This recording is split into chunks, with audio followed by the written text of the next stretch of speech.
You're planning to own an oil company, a hole in the ground that prints money. No customers to charm, no product to design, no brand to build. Just drill and the earth pays you. Here's the paradox. The commodity is priced identically for every seller on the planet, every single day, whether you spent $10 extracting it or $90. And the ground that made you rich last year can turn on you without warning, permanently, with zero notice. An industry with more billionaires per barrel than almost any other sector on Earth. Also an industry that has bankrupted more sophisticated operators than casinos, airlines, and restaurants combined. Stick around. By the end of this, you'll understand why the smartest people in this business often lose the most money, and why the ones who quietly win never touch a drill bit at all. Let's open the well. Tier 1. Bootstrapped. A single stripper well lease in an aging basin. $20,000 to $60,000 buys you the rights and a used pump jack that's older than you are. You're pulling 10 barrels a day if you're lucky, selling into a local gathering system at a price you don't control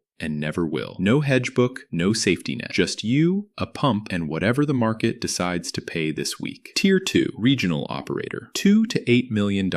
You're not buying one well anymore, you're buying acreage. A few dozen producing wells, a saltwater disposal contract, maybe a small fleet of trucks hauling crude to a terminal. Now you're managing a decline curve instead of a single asset, and that changes everything about how you sleep at night. At this tier, you also inherit something the bootstrapped operator never has to think about. Regulatory compliance across dozens of wellheads simultaneously, each one a potential violation waiting to happen. Tier 3. Institutional. 9 figures and up. You're not drilling anymore, you're financing drilling. Private equity funds, sovereign wealth vehicles, and legacy family operations that hedge 3 years of future production before the drill bit ever touches rock. At this tier, the oil is almost incidental. You're really trading paper against a physical asset you'll never personally see, structured through layers of holding companies designed so that a single dry well 2 states away never touches your balance sheet directly. Fresh capital enters at every tier, chasing the same illusion, that the well is the business. It isn't. Here's what almost nobody budgets for at any tier. The lease itself is a ticking clock. Most oil and gas leases carry a primary term, often 3 to 5 years. And if you haven't drilled and produced within that window, the rights revert back to the landowner, and every dollar you spent securing them evaporates. That clock doesn't pause for permitting delays, equipment shortages, or a bad quarter. It just runs silently, whether you're ready or not. Here's the mechanism nobody explains on the drive-through version of this story. Every barrel a company produces starts losing value the moment it comes out of the ground, because the well itself is dying from the first day it's turned on. This is called the decline curve, and it is the single most important number in the entire industry. A new well might drop 40% of its output in year 1 alone. Not gradually, not gracefully, a cliff. So the entire business is a treadmill. You are not selling oil. You are selling the right to keep replacing wells faster than they die, forever. Or you shrink into nothing. Stop drilling for even 18 months and your production curve doesn't flatten, it collapses. And there is no marketing campaign on Earth that fixes a dying reservoir. Compare that to almost any other asset class. A rental property doesn't lose 40% of its rent roll in its first year just for existing. A franchise location doesn't quietly decay the day you open it. Oil does. The asset is dying from the moment you finish celebrating that it's alive. Insider term number 1, lifting cost. What it actually costs to bring a single barrel to the surface, separate from what it costs to find and drill the well in the first place. A well can be profitable on lifting cost and still bankrupt its owner, because lifting cost quietly ignores the mountain of debt used to drill it in the first place. Insider term number 2, the strip. Shorthand for the futures curve, the market's collective guess at what oil will be worth months or years from now. Smart operators don't sell today's oil at today's price. They lock in tomorrow's price today through hedges, so a crash doesn't gut them before the next well pays out. The operators who skip this step aren't gamblers. They're just future bankruptcy filings with better sunglasses. Insider term number 3, proved reserves. Not oil in the ground. Oil in the ground that a company can legally claim as an asset on its books, based on strict, auditable geological certainty. Inflate this number and you go to prison. Underestimate it and your stock gets crushed by analysts who think you're hiding something. There is no comfortable place to sit. Insider term number 4, the break-even price. The exact price per barrel a well needs to hit just to cover its own drilling and operating costs before a single dollar of actual profit exists. Every operator knows their break-even number down to the cent because it's the line between a business and a very expensive hole. Drop below it for a sustained stretch, and drilling doesn't slow down gracefully. It stops, crews get laid off, and rigs get parked in fields to rust until the number moves back in your favor. This is why the entire industry watches the price of oil with a kind of obsessive, almost superstitious attention that outsiders find strange. It isn't paranoia. A $20 swing in either direction can be the difference between a record year and a bankruptcy filing, and there is no operational excellence, no efficiency program, no clever management team that fully insulates you from that number moving against you. Here's the fact that violates normal business logic. Oil companies routinely lose money on the barrels they're currently pulling out of the ground, on purpose, because the value isn't in this month's production. It's in the reserves still sitting underground, used as collateral to borrow against for the next well. You are not running a sales operation. You are running a serial construction project that happens to generate cash flow as a side effect, and the moment you forget that distinction is usually the moment you go broke. Now step onto the rig itself, because the physical footprint is not an accident. Nothing about it is decorative. A drilling pad looks chaotic to an outsider. Steel everywhere, mud pits, tanks, trucks idling in formation. It is not chaos. Every piece of steel is placed to minimize the one thing that kills people and burns money simultaneously, an uncontrolled pressure event. The mud logging trailer sits exactly where it does so an operator can watch the pressure readouts without ever standing near the wellhead itself. The blowout preventer stack is redundant by design. Multiple failsafes stacked on failsafes, because a single point of failure here doesn't just cost money, it can level the site, and has, more than once, in this industry's history. The invisible liability sitting underneath all of it is called the plugging obligation. When a well stops producing, the company is legally required to seal it permanently, filling the borehole with cement to prevent leaks for the next 100 years. That cost is rarely funded up front. It sits on the books as a future promise, quietly, for decades, while the company that drilled the well changes hands 3 or 4 times, each buyer assuming someone else will eventually deal with it. Eventually, somebody is left holding thousands of aging wells and a bill nobody budgeted for, and that somebody is usually the last owner standing when the music stops. There's a term for wells like this: orphaned. No solvent owner left to claim responsibility. No bond large enough to cover the cleanup. The obligation quietly transferred to state regulators and, ultimately, taxpayers. There are hundreds of thousands of them scattered across aging basins right now, a liability so large and so distributed that almost nobody has fully priced it into how they think about this industry's true cost. Now the fatal flaw. Debt is not optional in this business. Drilling is capital intensive before a single barrel is sold, so almost every operator at every tier borrows heavily against reserves still in the ground. That works beautifully when prices rise, because rising prices increase the value of the collateral, which unlocks more credit, which funds more drilling. It becomes a guillotine the instant prices fall, because the collateral backing the loan is worth less at the exact moment the company needs cash the most. And lenders don't wait politely while you figure out a plan. Case 1. In the early 1980s, an Oklahoma bank aggressively financed small oil and gas operators drilling across the region, buying loan participations from a single regional lender at a pace regulators later called reckless, chasing yield in a boom that seemed permanent. When oil prices collapsed in 1982, the collateral underneath those loans evaporated almost overnight. The bank failed. It triggered one of the largest banking collapses in the country's history at the time, dragging down partner institutions across multiple states, all because the underlying commodity moved one direction nobody had hedged against, and nobody wanted to be the first to admit it. Case 2. A major American natural gas producer built its identity in the 2000s around aggressive land acquisition, buying up drilling rights faster than any competitor, funded almost entirely through debt and complex land flip transactions designed to fund tomorrow's drilling with today's borrowed money. The strategy assumed gas prices would keep climbing indefinitely. Instead, a drilling boom it helped create flooded the market with supply. Prices cratered, and the very growth machine that made the company famous became the exact mechanism that buried it. It filed for bankruptcy in 2020, done in not by a lack of oil and gas, but by too much of it, arriving all at once at the worst possible price from a strategy that never planned for its own success. One over-leveraged. One drowned by the market it helped flood. Different mistakes, same ending. Look closer at both, and a pattern emerges that shows up again and again across this industry's history. Neither company failed because the oil or gas ran out. Neither failed because demand disappeared. Both failed because the financial structure built on top of the physical asset couldn't survive a price the ground itself had every right to deliver. The geology performed exactly as expected. The balance sheet didn't. Here's the equation. Revenue is barrels produced multiplied by price minus lifting cost minus drilling debt service minus the plugging liability nobody wants to talk about until it's due. Net margins in a good year sit around 15 to 20% for a well-run operator. In a bad year, they go negative, and the debt doesn't care what year it is. The tycoon who mastered this game understood something almost nobody entering the business today grasps. He built his fortune not primarily on drilling, but on controlling the pipelines, refineries, and transport that every driller was forced to use, regardless of who struck oil and who didn't. He didn't bet on the ground. He owned the toll booth every single barrel had to pass through, whether that barrel came from a genius or a fool, and collected the same fee either way. That's the real lesson buried under all the derricks and pump jacks. The wildcatter takes the risk. The operator who controls the infrastructure collects the fee, no matter what the ground decides to do. One of them ends up on a bumper sticker. The other one ends up owning the company that made the bumper stickers factory possible. So before you sign a single lease, ask yourself which one you're actually trying to become. Because the ground doesn't care about your ambition. It only cares about pressure, depth, and time. And it will happily take your entire net worth down with it if you mistake a hole in the ground for a business plan.